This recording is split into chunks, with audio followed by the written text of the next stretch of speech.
بسم اللہ الرحمن الرحیم۔ السلام علیکم ناظرین، میں ہوں شاہد جاوید ڈسکوی اور آپ دیکھ رہے ہیں میرا یوٹیوب چینل۔ ناظرین، توشہ خانہ کے حوالے سے لاہور ہائی کورٹ کی جانب سے آج ایک بڑا حکم آیا ہے۔ یہی ہمارا آج کا موضوع ہے۔ یہ حکم کیا ہے، کس کے لیے ہے اور اس سے عوام کو کیا ملے گا، انہی نکات پر آگے چل کر ہم بات کریں گے۔ ناظرین، توشہ خانہ کس بلا کا نام ہے؟ چند روز پہلے تک پاکستان کے 99% عوام کو اس کے بارے میں قطعی طور پر کچھ علم نہیں تھا، لیکن عمران خان کو سعودی عرب کے ولی عہد شہزادہ محمد بن سلمان کی جانب سے بطور وزیر اعظم پاکستان تحفے میں ملنے والی ایک قیمتی گھڑی کے معاملے کی بدولت پوری قوم توشہ خانہ سے آشنا ہو چکی ہے۔ حقیقت میں یہ ایک ایسا سرکاری محکمہ ہے جہاں دوسری ریاستوں کے دوروں پر جانے والے حکمران یا دیگر اعلیٰ عہدیداروں کو ملنے والے قیمتی تحائف جمع کیے جاتے ہیں۔ کسی بھی غیر ملکی دورے کے دوران وزارت خارجہ کے اہلکار ان تحائف کو وصول کرتے ہیں اور ان کا اندراج کرتے ہیں اور ملک واپسی پر ان کو توشہ خانہ میں جمع کرا دیا جاتا ہے۔ یہاں جمع ہونے والے تحائف یادگار کے طور پر رکھے جاتے ہیں یا کابینہ کی منظوری سے انہیں فروخت کر دیا جاتا ہے۔ پاکستان کے قوانین کے مطابق اگر کوئی تحفہ 30,000 روپے مالیت سے کم کا ہو تو تحفہ حاصل کرنے والی شخصیت اسے مفت اپنے پاس رکھ سکتی ہے۔ تاہم جن تحائف کی قیمت 30,000 روپے سے زیادہ ہو انہیں مقررہ قیمت کا 50% جمع کرا کے حاصل کیا جا سکتا ہے۔ ناظرین، میں یہاں یہ بھی بتاتا چلوں کہ 2020 سے پہلے یہ قیمت 20% تھی، یعنی جس شخصیت کو بیرونی دورے سے جو تحائف ملیں وہ اس کی کل مالیت کا صرف 20% حصہ جمع کرا کے وہ تحائف وصول کر سکتا تھا۔ تاہم تحریک انصاف کے دور میں اسے بڑھا کر 50% کر دیا گیا تھا۔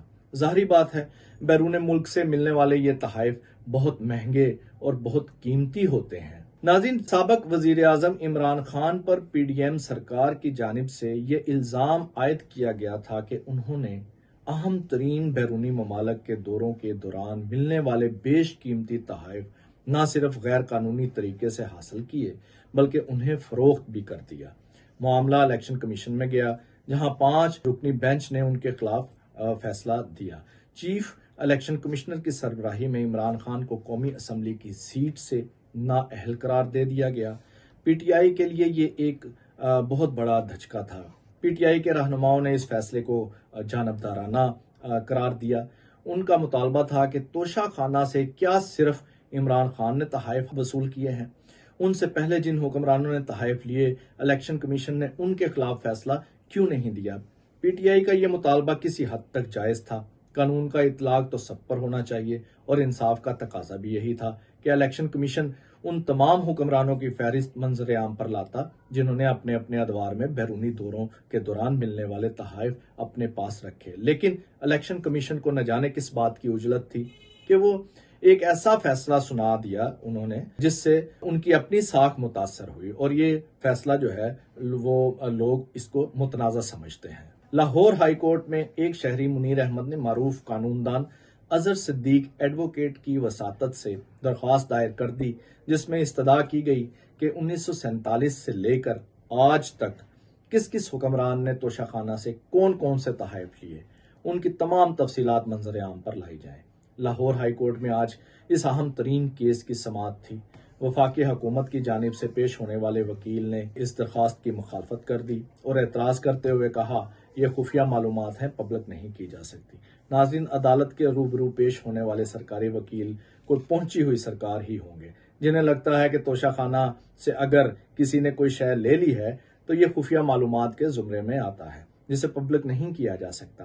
سرکاری وکیل صاحب کی اسی دلیل کی زد میں ان کی اپنی حکومت آ جاتی ہے جس نے اس ایک ایک چیز کا ڈھنڈورا پیٹا جو عمران خان نے بطور وزیر اعظم توشہ خانہ سے لی۔ بہرحال عدالت عالیہ کی جانب سے عوام کے لیے ایک اچھی خبر یہ آئی ہے کہ آج حکومت کو یہ حکم دیا گیا ہے کہ 1947 سے لے کر آج تک جس حکمران یا سرکاری عہدیدار نے توشہ خانہ سے جو تحائف لیے ہیں ان کی مکمل تفصیلات 16 جنوری تک عدالت کے روبرو پیش کی جائیں۔ یہ بہت بڑا فیصلہ ہے ناظرین، یہ بہت بڑا حکم ہے۔ قوم کا حق ہے کہ اسے معلوم ہو کہ کس کس حکمران نے توشہ خانہ سے کون کون سی چیز لی۔ ناظرین، سابق وزیر اعظم عمران خان نے توشہ خانہ سے قیمتی تحائف لیے۔ اس بات کا اعتراف تو وہ خود بھی کرتے ہیں کہ میں نے قانونی تقاضے پورے کر کے یہ تحائف لیے۔ ہم اس عمل کی بھی حمایت ہرگز نہیں کرتے، کیونکہ عمران خان اس ملک کے مقبول لیڈر ہیں۔ لاکھوں کروڑوں لوگ انہیں چاہتے ہیں۔ انہوں نے ہمیشہ ریاست مدینہ کی بات کی۔ پاکستان میں بسنے والے اسلام پسندوں کے لیے یہ بہت بڑی خوشی کی بات ہوا کرتی تھی کہ انہیں ایک ایسا لیڈر ملا جو کم از کم ریاست مدینہ کی بات تو کرتا ہے، جس کی خواہش ہے کہ وہ اس ملک کو ریاست مدینہ جیسی اسلامی فلاحی ریاست بنائے یا اس جانب آگے بڑھا جائے۔ لیکن خان صاحب، ریاست مدینہ بنانے کے لیے پہلے خود پر ریاست مدینہ والے قوانین لاگو کرنا پڑتے ہیں۔ اس ملک میں پارلیمنٹ کو ہمیشہ موم کی ناک سمجھا گیا، یہ مجھ سے بہتر آپ سمجھتے ہیں۔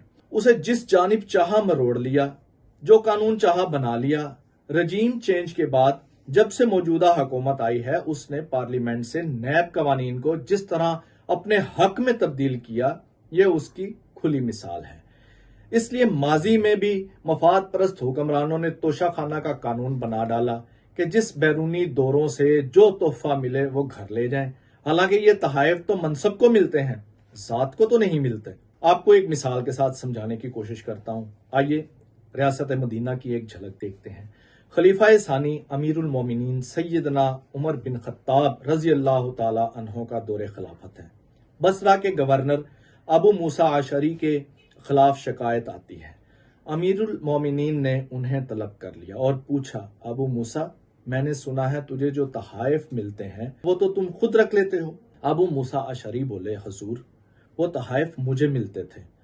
امیر المومنین بولے، وہ تحائف تجھے نہیں، تمہارے عہدے کو ملتے ہیں۔ امیر المومنین نے ابو موسیٰ کو گورنری سے معزول کر دیا، انہیں ٹاٹ کے کپڑے پہنائے، ہاتھ میں چھڑی تھمائی اور بیت المال سے کچھ بکریاں دے کر کہا، جاؤ اب یہ بکریاں چرانا شروع کر دو۔ ابو موسیٰ ہچکچانے لگے تو امیر المومنین نے کہا کہ گھبراؤ نہیں، تمہارے باپ دادا بھی یہی کام کیا کرتے تھے، یہ تو حضور صلی اللہ علیہ وسلم کے وسیلے سے تمہیں گورنری مل گئی تھی۔ کافی عرصے بعد امیر المومنین خود جنگل چلے گئے تو دیکھا کہ بکریاں چر رہی ہیں۔ ابو موسیٰ اشعری ایک ٹیلے پہ بیٹھے ہیں، ان کا رنگ بھی زرد پڑ چکا تھا۔ امیر المومنین نے پوچھا، ابو موسیٰ، کیا اب بھی تمہیں تحفے ملتے ہیں؟ ابو موسیٰ بولے، حضور، مجھے سمجھ آ گئی ہے، یہ تھی ریاست مدینہ۔ خان صاحب، کاش اقتدار کے دوران آپ کو بھی یہ سمجھ آ جاتی، آپ توشہ خانہ سے تحائف لینے کی قیمت 20% سے بڑھا کر 50% نہ کرتے، بلکہ ریاست کی ملکیت ان تحائف کو لینے پر پابندی عائد کرتے۔ ایسا قانون لاتے جس کے تحت کسی کو جرت نہ ہوتی کہ وہ توشہ خانہ سے تحائف لے سکتا، لیکن آپ نے ایسا نہیں کیا۔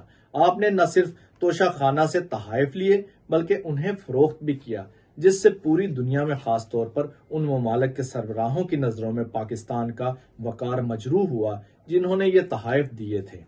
اس عمل سے آپ کی اپنی ساکھ بھی بری طرح متاثر ہوئی، آپ کی پارٹی بری طرح متاثر ہوئی۔ کاش آپ دل بڑا کر کے اپنی اس غلطی پر قوم سے معافی مانگ لیتے، لیکن ابھی تک آپ اس کے دفاع میں لگے ہوئے ہیں اور آئے روز آپ کے حوالے سے توشہ خانہ کی ایک نئی کہانی آ جاتی ہے جو قوم کے لیے شرمندگی اور پریشانی کا باعث بنتی ہے۔ عدالت عالیہ نے اب اس معاملے کو لیا ہے۔ اللہ کرے ان تمام پردہ نشینوں کے نام سامنے آئے جنہوں نے قیام پاکستان سے لے کر اب تک توشہ خانوں کو لوٹا ہے، چاہے وہ زندہ ہیں چاہے اس دنیا سے رخصت ہو چکے ہیں، سب کے نام سامنے آنے چاہیے۔ یہی انصاف کا تقاضا ہے۔ اجازت دیجیے، اللہ حافظ۔